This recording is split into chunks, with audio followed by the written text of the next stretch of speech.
pas entendu. Et puis il part, oh gloire à Dieu, Dieu m'a sauvé. Non, ta méchanceté t'a sauvé. Des gens qui s'esquivent toujours pour ne pas rendre service. Venez, on va aller dans un deuil. Il a toujours des raisons. Venez, on va faire ceci. Il a toujours des raisons. Il a tout le temps des raisons pour ne jamais rendre service. Mais on dit qu'on a l'amour. La bonté. La bonté, c'est une disposition du cœur à faire du bien. À qui? Pas aux bonnes personnes, même aux mauvaises. Si tu fais du bien qu'aux bonnes personnes, tu n'es pas chrétien. Si tu fais du bien aux gens qui te font du bien, tu n'es pas chrétien. Si tu salues seulement ceux qui te saluent, tu n'es pas chrétien. Si tu pries que pour ceux qui te bénissent, tu n'es pas chrétien. Si tu veux être chrétien, tu dois bénir tes ennemis. Tu dois rendre service à tes ennemis. Tu dois rendre le bien pour tout le mal qu'on te fait. C'est alors que tu ressembles à ton Père qui est parfait, qui fait répandre sa pluie sur les bons et sur les méchants. La bonté envers les bons est naturelle, mais la bonté envers les mauvais est surnaturelle. Si tu veux être surnaturel, tu dois aimer même les mauvaises personnes. C'est alors que tu ressembles à Jésus qui est mort pour les pécheurs. Mais si en étant chrétien, je t'aime parce que tu m'aimes, c'est normal. Aimer quelqu'un qui t'aime, c'est normal. Même les païens aiment les gens qui les aiment. Mais le jour que tu aimeras quelqu'un qui te critique, qui te calomnie, qui te détruit, alors là, tu as l'amour de Dieu. Et je vous dis, mes frères, tant que nous sommes sur la terre, le plus grand test, c'est le test de l'amour. Le test de l'amour, souhaitez les bonnes choses aux gens qui souhaitent le mal. Et la bonté, lorsqu'on a la bonté, on a le tact. Le tact. Qu'est-ce que le tact? C'est une manière de faire remplie de douceur qui ne détruit pas les autres. Je donne un exemple. Je sais que ce frère est un frère qui a trompé sa femme hier. Je ne peux pas venir ici et dire, frère, tu as trompé ta femme devant tout le monde. Je manque de bonté. Même si ce que je dis est vrai, vous pensez qu'il va se convertir pour cela? D'ailleurs, son cœur va se fermer contre Dieu parce que Dieu est moins que son père. Parce que son père, s'il savait qu'il avait fait le mal, il allait le chercher en secret chez lui à la maison et lui parler. Mais Dieu l'humilie devant tout le monde. C'est pourquoi je suis contre une certaine manière de prophétiser. On ne prophétise pas des choses humiliantes en public. Si tu as des choses humiliantes sur quelqu'un, tu vas le chercher. Quand est-ce qu'une prophétie devient humiliante? C'est lorsqu'on t'a parlé une fois en secret, 2 fois en secret, 3 fois, et Dieu maintenant t'humilie pour te sauver. Mais si tu n'es pas encore arrivé à la patience, tu ne peux pas humilier. Et quand même je vais le voir, je ne vais pas descendre avec la sainteté. Je viens, frère, impudique, adultère, tu as trompé ta femme. Tu vas finir en prison. Je vais venir le voir. Bonjour mon frère, comment tu vas? Prions. Le tact, la bonté donne le savoir-faire. L'amour donne le tact. Lorsqu'on aime, on évite les effets collatéraux. Vous connaissez les effets collatéraux? Lorsque une armée veut bombarder une autre, elle évite que les civils meurent.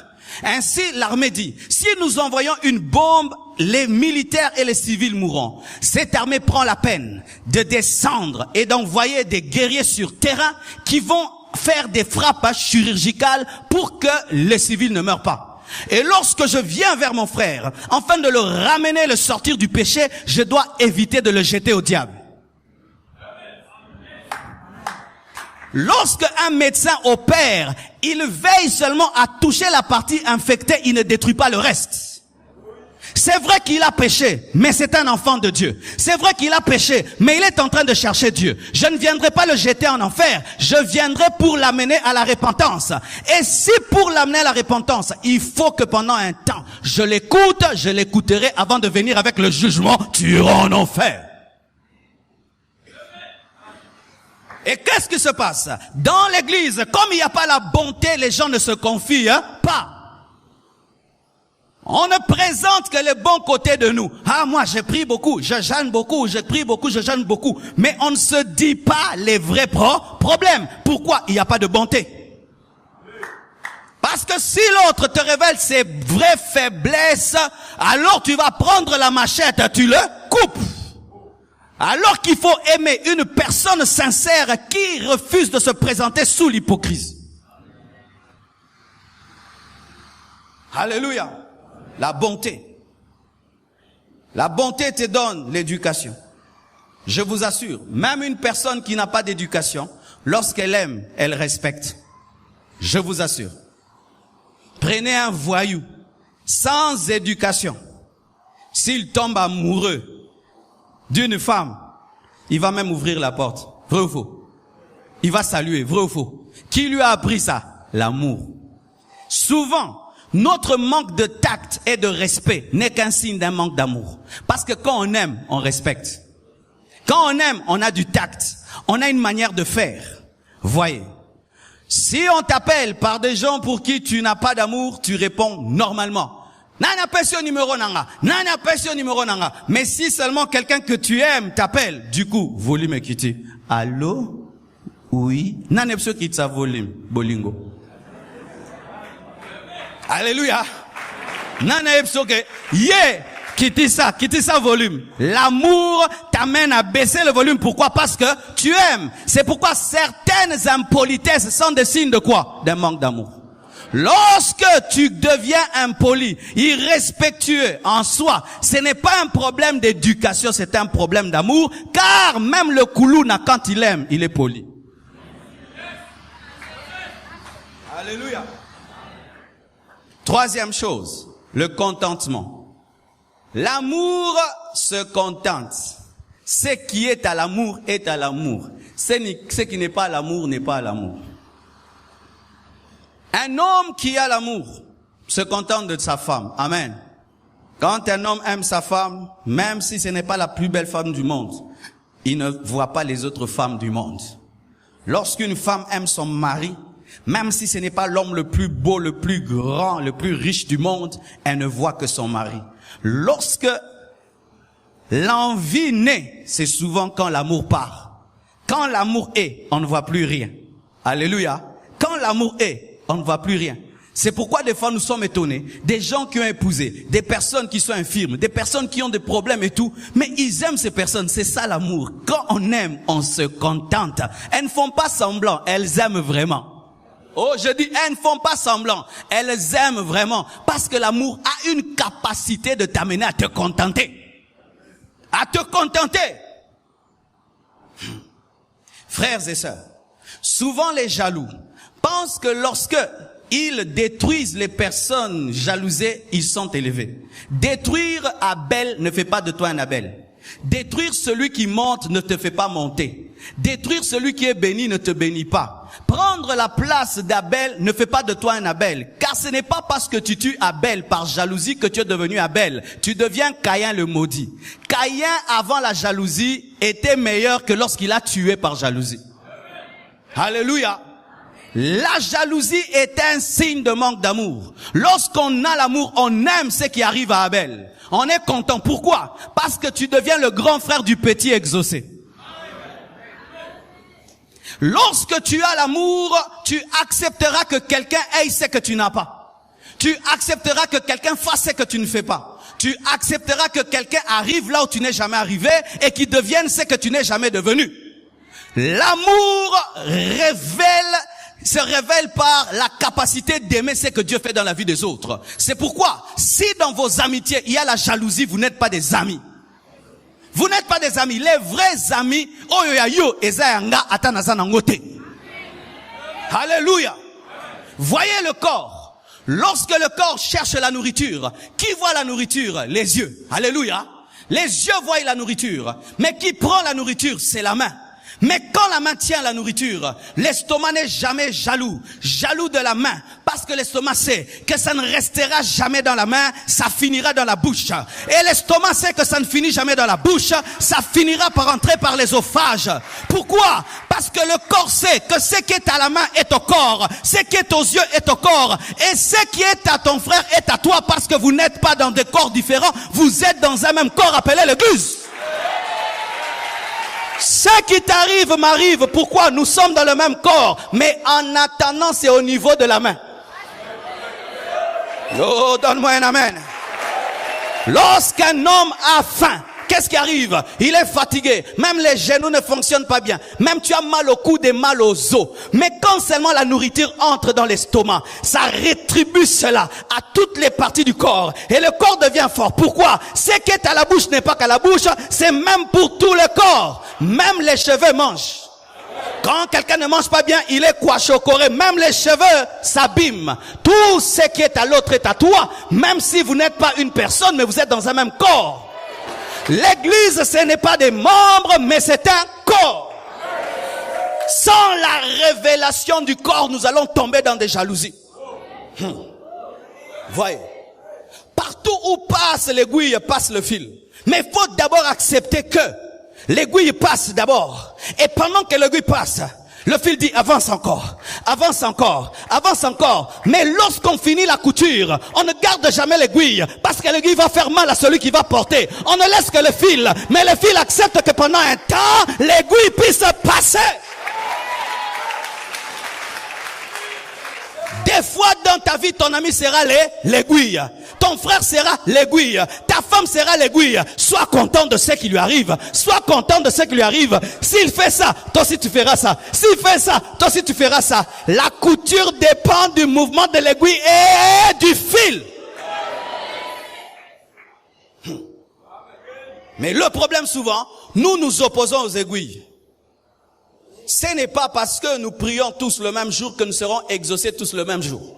Même dans la distribution des pains, même si c'était un miracle, ils n'ont pas mangé tous le même moment. Jésus a dit, faites-les asseoir. Maintenant, le panier a commencé à circuler.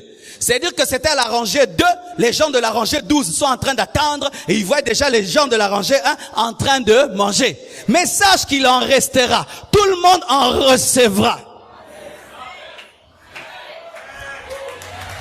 Et aussi, si même avant que le panier n'arrive à toi, il y a une pluie qui arrête la distribution du pain, ce qui est essentiel, c'est que tu as entendu la parole qui est plus que le pain que tu vas manger.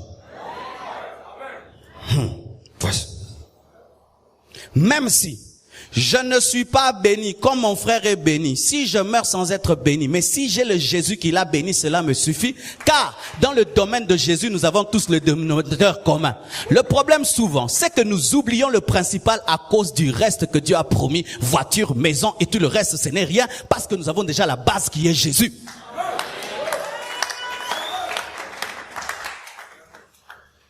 Soki okufi sa opamwama okufi yako pamwama po Yesu ndeli pamboli. Zala alors nazua soki yo yamba Yesu andambu molimo santo andambu. Mais soko yamba Yesu mobimba, molimo santo mobimba. Yo koyoka zua ya nini?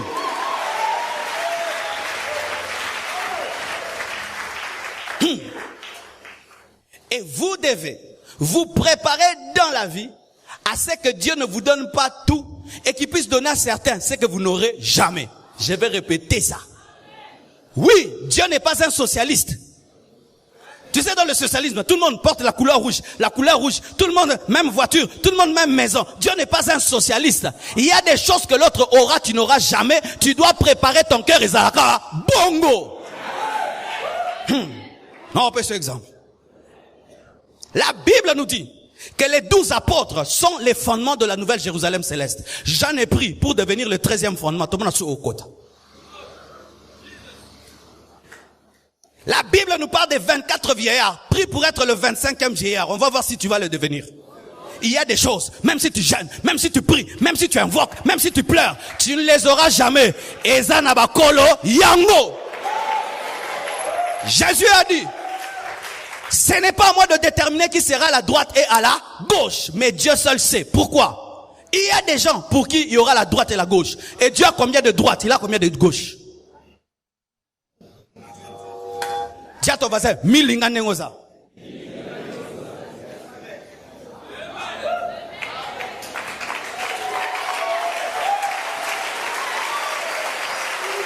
Je peux amener un réveil à la fin des temps, un réveil mondial. Mais jamais je ne serai parmi les 12 colonnes, les 12 fondements de la nouvelle Jérusalem céleste. Ça c'est pour Pierre, ça c'est pour Matthieu, ça c'est pour les apôtres. Dieu leur a réservé cela.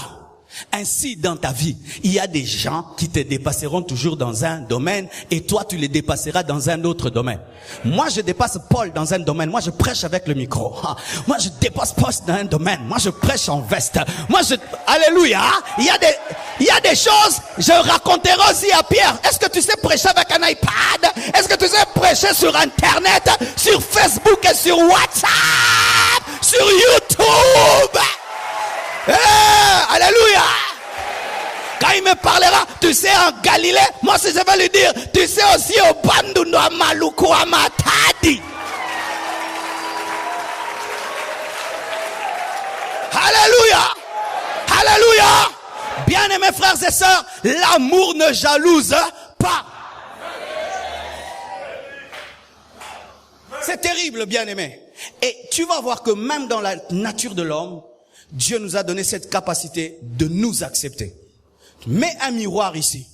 Tout le monde qui passe aime s'arrêter et regarder. Même celui qui n'est pas très beau, hein. Mais ça vient. Gloire à Dieu. Merci Seigneur. Tout le monde, Yamoulaï, Yamounene, tout le monde aime regarder. Pourquoi? Il veut regarder cette merveilleuse créature que Dieu a faite. Et c'est pourquoi David a dit, je te loue parce que je suis une merveilleuse créature. Mais ce n'était pas Monsieur Univers, ce n'était pas Monsieur Israël, mais il s'aimait tel qu'il était.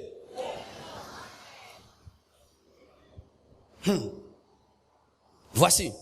Lorsque tu commences à aimer ce que Dieu fait dans la vie des autres, alors ce qui est à toi viendra. C'est seulement lorsque tu appelles Élie, char d'Israël et sa cavalerie, que le manteau tombe.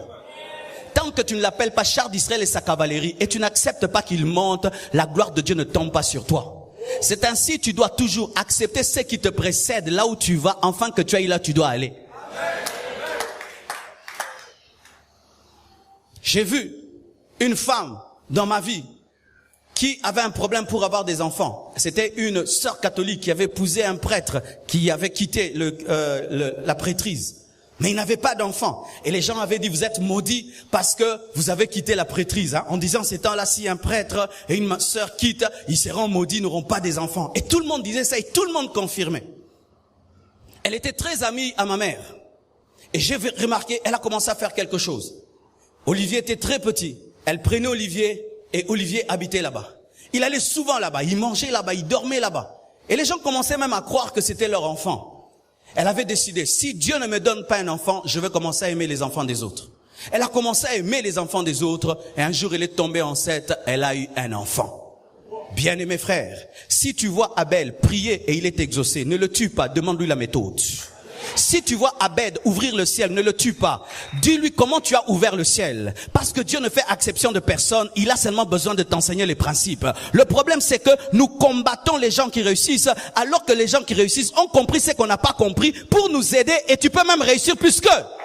Celui qui aujourd'hui a fait l'Airbus, il a pris ça de qui? De celui qui a fait un avion peut-être qui est tombé, mais il a copié et il a ajouté. Mais nous tuons les gens qui commencent pour nous. Voici. Si tu tues Joseph, qui te nourrira en Égypte? Si tu tues Moïse, qui te fera sortir de l'eau?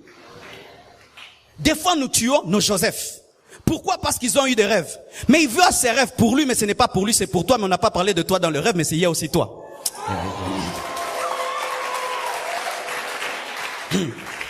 Lorsque Joseph a des rêves, il dit, j'ai vu, ma gerbe était plus grande que la vôtre. C'était son interprétation, mais derrière sa gerbe, il y avait aussi la gerbe des autres qui allaient se cacher. Joseph voit que lui devient grand. C'est ma destinée. Mais il est devenu grand pour qui? Il est devenu grand seulement pour nourrir les autres. Donc il est devenu grand pour qui? Il est devenu grand pour les autres. Donc quand il était esclave pour qui? Pour les autres. Il était prisonnier pour les autres. Qui avait la grâce? Toi, tu es devenu prisonnier pour nous. Pendant que lui est prisonnier, les autres sont ses papas.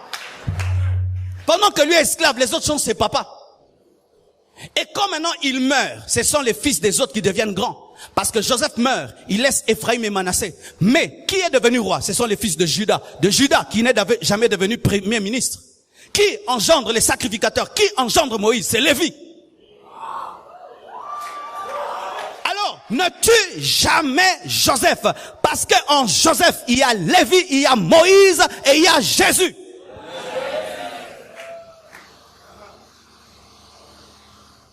Frères et sœurs, quand tu comprendras cela, tu seras rempli de compliments pour les autres. Soyez des gens qui font des compliments aux autres. Je suis content de la manière dont tu chantes. J'aime ton album. Si ça cartonne, gloire à Dieu, cartonné. Après, moi aussi ça va cartonner. Pourquoi? Je vais te demander, tu avais fait la publicité comment? Tu es entré dans quel studio? Tu as chanté comment? Donne-moi le cœur qui a chanté dans ton album. Mais qu'est-ce que nous faisons? Tout ce qui monte doit descendre. Même dans l'église. Dis contentement. Qu'est-ce qui a détruit ce monde? Un Lucifer.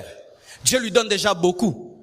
Imagine que Dieu te crée comme étant l'archange de lumière. Service, adoration et louange. Le plus grand ministère. Mais lui, il ne se contente pas de ça. Il veut toujours plus. C'est ça la maladie des hommes. Il veut toujours plus. Il veut toujours plus. Il veut toujours plus. Il y a des gens qui, toute votre vie, vous ne serez jamais des leaders, vous serez des adjoints. Vous savez ça? Ce n'est pas tout le monde qui est appelé à être le premier. Il y a des gens qui doivent être des adjoints. Et toute la vie de Lucifer, il devait être à côté. Il ne devait pas être devant. Mais lui dit non, je vais l'enlever et je vais prendre sa place. Et il est devenu quoi? Satan. Ève, Dieu l'appelle à manger tout sauf. Voici. Le manque de contentement te fait oublier que tous les autres arbres sont sucrés. Il ne te montre que l'arbre interdit qui est sucré. Les gens qui ont un problème de contentement pensent que ce qui est interdit est plus que ce qui est permis. Alors qu'ils pouvaient tout avoir, elle se décide d'avoir une seule chose qui l'empêche d'avoir tout. Voici. La jalousie t'amènera à te concentrer sur ce que l'autre a que tu n'as pas et à oublier ce que tu as déjà, que tu es intelligent, que tu es beau, que tu es fort, que tu as, et tu ne regarderas seulement ce que l'autre a. Il y a des gens, il peut être bien habillé, il a tout, mais le téléphone seulement de l'autre le dépasse. Il y a Zongika, oh là là, susté. S7, Nanazana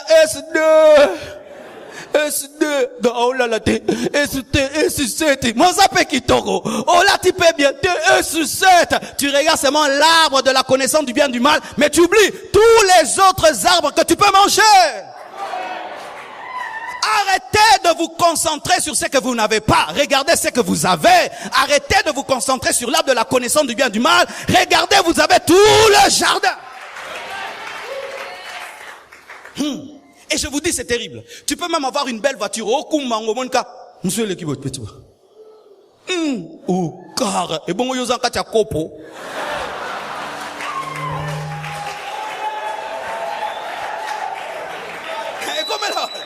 Yo kumba poso longwa oyo etutana yo kota na kati mais na tongo tango la muka ke mona kango bien mais soko moni musuzu oh car j'aime ce qui est à moi. Et il y a des choses qui sont à toi aujourd'hui qui préparent les choses que tu auras, mais même si tu ne les as pas, ce qui est essentiel, c'est la présence de Jésus en toi. Je dis, c'est la présence de Jésus en toi. Réjouissez-vous toujours dans le Seigneur. Car, bien-aimés frères et sœurs, si notre joie provient des choses que nous avons, le jour que nous ne les avons pas, nous perdrons la joie. J'aimerais terminer. La Bible dit, l'amour ne se vante pas. Voici un signe de l'amour, la simplicité. Amen. Plus un homme est rempli d'amour, plus il devient simple. Il devient humble. Qu'est-ce que la vantardise? L'amour ne se vante pas. La vantardise, c'est l'autopromotion au détriment des autres. Un vantard monte en détruisant les autres. Pour qu'il monte à un endroit, il doit d'abord te détruire toi, comme ça lui il a une place. Je suis plus intelligent que les autres, c'est-à-dire que toi tu es intelligent, eux ils sont bêtes. Et ici, je ne vois pas quelqu'un qui a mon niveau. Donc toi tu es un humain, les autres sont des animaux. L'amour ne crie pas ce qu'il donne. Je l'ai donné, je l'ai donné, je l'ai donné, je l'ai donné. Là où il y a l'amour, on ne se vante pas. Jésus-Christ faisait des fois des miracles, il disait ne le dis à personne. ne le dit à personne. Cache ça, ne le dit à personne. Parce qu'il ne l'a pas fait pour démontrer sa puissance, mais pour démontrer son amour. La vantardise. La vantardise fait de nous des personnes abjectes, infréquentables. Parce que je ne sais pas si tu as déjà fréquenté un vantard, tu as du mal à le supporter pendant 30 minutes, n'est-ce pas? Vous savez, Et la vantardise devient des fois une maladie tellement incrustée en nous qu'elle a du mal à nous quitter si Dieu ne nous fait grâce. Dernièrement, un homme vraiment avait exagéré dans la vantardise. Et j'ai dit, je ne veux pas le critiquer. Parce que c'est ça aussi le problème, on critique seulement. Je veux lui en parler. Et je l'appelle dans mon bureau. Je le dis vraiment, cher serviteur de Dieu, vraiment ça. Nous tous, il nous arrive de parler de nous. Mais là, tu as exagéré. Donc, du début à la fin, c'était toi et toi et toi et toi à un niveau. Homme de Dieu, vraiment. Si tu veux que ton ministère monte, ça vraiment, il faut enlever et tout. Il faut écouter la réponse. Une réponse aussi remplie de vantardises. Vous savez, moi je, pendant qu'on le guérit, il dit je. Des fois, apprenez à vous écouter. Quand vous causez avec les gens, enregistrez comment vous parlez, comment vous causez. Nous, prédicateurs, nous nous écoutons. Des fois, tu t'écoutes, tu te dis, oh, mais j'ai trop parlé de moi. Mais nous, on s'écoute. Mais est-ce que tu t'es déjà écouté comment tu parles de toi, parmi tes amis? Comment tu monopolises la parole en train de parler de toi, de toi? Et des fois, le vantard se vante même devant les gens qui sont plus que lui. Un secret dans la vie. Pourtant que muta telemite obi mulaine ete.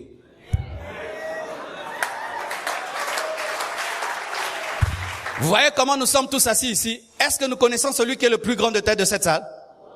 On ne sait pas. Vous voyez puis Patrick comme il est là-bas. Il paraît avoir votre taille. S'il se tient debout. Moulaï!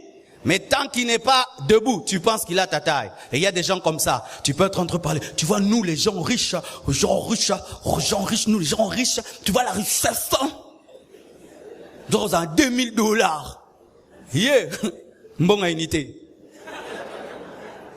Vous savez comment moi, le vantard souvent est méprisable et ridicule parce que il tombe dans un piège d'avoir une loupe qui l'agrandit et il oublie la grandeur des autres. Les gens qui se promènent avec des loupes voient toujours tout en grand et pensent qu'ils sont grands parce qu'ils se voient par une loupe. Et le vantard, des fois ils utilisent des langages, tu sens vraiment qu'ils sont malades. Ils parlent de lui, mais au pluriel. Vous savez, des gens comme nous. Maintenant tu regardes à côté de lui, tu penses qu'il est accompagné, il est tout seul. Il est tellement ébélé dans une personne qu'il ne peut plus utiliser le singulier, il doit utiliser le pluriel. Vous voyez les gens comme nous.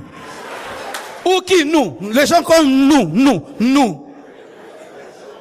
Et tu vois même dans sa manière de marcher, ils sont nombreux. Hey, Aza ébélé, quand t'as la normale, t'es pas ça trop. Une maladie. Mais quand un homme vantard rencontre le vrai Jésus, reçoit le vrai Saint-Esprit, reçoit la vraie parole de Dieu, Dieu le brise, Dieu le taille, Dieu le façonne et le remplit d'humilité, de simplicité et il ne se vante plus. Alléluia. L'amour ne s'enfle pas. La vantardise et l'humilité, plutôt la simplicité et l'humilité vont toujours ensemble. C'est pourquoi Paul met ces deux signes ensemble. Car celui qui ne se vante pas directement est humble. L'amour ne s'enfle pas d'orgueil. Alléluia. Les Corinthiens avaient reçu les dons spirituels par la grâce de Dieu, mais ils se glorifiaient. C'est pourquoi Paul, après avoir enseigné sur les dons spirituels dans 1 Corinthiens 12, enseigne sur l'amour dans 1 Corinthiens 13. Parce qu'ils étaient tombés dans l'orgueil de croire que les dons spirituels qu'ils avaient reçus par grâce étaient des mérites. Un orgueil qui se manifeste des fois dans l'église. Et là, d'ailleurs, je vais m'arrêter là. Que Dieu me donne les phrases. N'oubliez jamais comment Dieu vous a pris et comment vous êtes convertis. Amen. Je répète, n'oubliez jamais. Je me souviens comment je suis venu à l'église. Je ne savais pas prêcher. Je ne savais pas chanter. Je n'avais pas d'onction. Après des années, tu prêches, tu chantes, Dieu t'utilise. Tu te comportes comme si c'est toi qui t'es fait. Tu oublies la grâce de Dieu. Tu vas dans des retraites en train de jeûner, prier, pleurant. Seigneur, ouvre-moi les yeux, donne-moi les dons, donne-moi. Tu pleures des années. Un jour, tu commences à entendre une voix ici qui commence à te dire les choses des gens et tu commences à prendre des airs comme si c'est toi qui vois. Tu étais pauvre, tu n'avais rien du tout et Dieu te fait grâce. Il t'élève, il te donne la richesse. Tu te comportes comme si c'est toi qui as causé cette richesse. Et les Corinthiens avaient atteint ce défaut où Dieu les utilisait dans des charismes, des miracles, des guérisons et tout le reste. Et l'église de Corinthe était tombée dans l'orgueil spirituel. C'est pourquoi Paul a écrit. Et je vous dis que l'église du Congo ressemble à l'église de Corinthe. Des gens qui ont reçu des dons par grâce. Mais il faut voir comment ils sont orgueilleux. Ils veulent être indispensables à l'église. Si pas moi, si pas moi, si pas moi, si pas moi. Dieu, je le bénis. J'étais pas là au début des 30 matins. Les 30 matins ont commencé sans moi. Alléluia. C'est la preuve de quoi? Je ne suis pas indispensable. Si moi, je ne suis pas indispensable, personne ici n'est indispensable. Personne. Ne pensez jamais que vous êtes indispensable. Moi, je n'étais pas là. Le culte a commencé, les 30 matins ont commencé sans moi. L'église n'est pas morte. Et pour personne ici, l'église peut mourir. Lorsque Dieu commence à vous élever, vous chantez ici, ne pense pas que vous invite l'église au coup. Et au coup, tu vas continuer très bien sans yo. Des maladies dans lesquelles nous tombons. Ou quand tu commences à soutenir ta famille, quand Dieu te bénit, c'est toi qui soutiens ta famille. Maintenant, tu veux jouer au Dieu de la famille. Au Dieu de la famille. Mais bah non, qu'on va foutre leur classe. T'es au bon sani, bah non, qu'on va foutre leur classe. Yo, qu'on va classe à cotisation.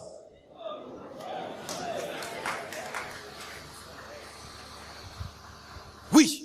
N'oubliez jamais votre passé. N'oubliez jamais votre origine. N'oubliez jamais où Dieu vous a pris. Ça fera quoi? Vous resterez humble. L'amour ne s'enfle pas d'orgueil. Pourquoi? L'orgueil, comme l'amour. L'amour, c'est la première nature de Dieu. Et l'orgueil, c'est la première nature du diable. Si tu rencontres Satan, il y a une chose que tu ne rateras pas en lui. Il est orgueilleux. Orgueilleux. Attendez, Yesu a précipité, a crucifié, a dépouillé. Mais ce côté de Satan, a boudé. C'est comme un boxeur. On l'a tabassé. Il est KO, mais KO est au boudé. C'est ça Satan. Malgré qu'il est vaincu, malgré qu'il a été terrassé, l'orgueil demeure sa nature. Et comment nous pouvons être des chrétiens, disent être remplis d'amour, mais il y a l'orgueil. Et l'orgueil, notre orgueil se manifeste lorsqu'on touche à nos personnalités. Amen, hein? Personnalité nangai. Vous quand on termine dans l'église, hein? Asimbi personnalité nanga. Asimbi bisika ba simba kate. Donc simba Yesu meko simba yete.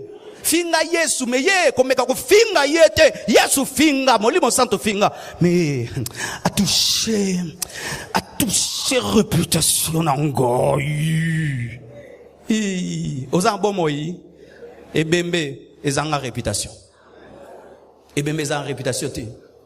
Comme on kaka ebembe. Oza mokonzi ebembe. Oza mutunene ebembe. Mais biso tokoma bibembe toza na personnalité, ebembe za personnalité. Boni ufansi ngona kwenkuno nga mutabuyi. No kwenkuno. Ebembe eyo pona bisika ba okundango. Ebembe koufi, mais au signaler avec un couvre. Beaucoup non. Mais nécropole. Wana okufa. Nécropole. Oh mais mon côté nécropole. Ebembe yé na église bo fan tsengo kuna. Ebeti kara, yango epona okaka ba côté mo ebembe.